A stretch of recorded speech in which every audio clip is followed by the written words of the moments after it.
इधर से प्रधानमंत्री जी है, बीमार हो गए, इलाज तो डॉक्टर करेगा, डॉक्टर से इलाज करा लिया तो उसकी गरिमा मन कर नहीं होता, वो तो रहेगा प्रधानमंत्री है, लेकिन वह काम उड़े बनना था। इसलिए मैं एक डॉक्टर हूँ अध्यात्म के इस जन्म मरण के रोग काटने का।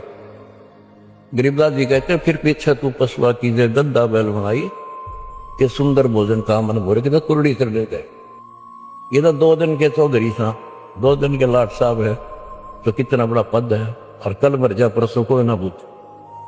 तो फिर साहब कहते हैं इसकी देर होगी सुरता दुख तो चाल रहेगी अकेली, पर पूरे परिवार में छोड़ के जाएगा ना तो टक्कर मार कर होगा, तेरी कोई नहीं सुनेगा।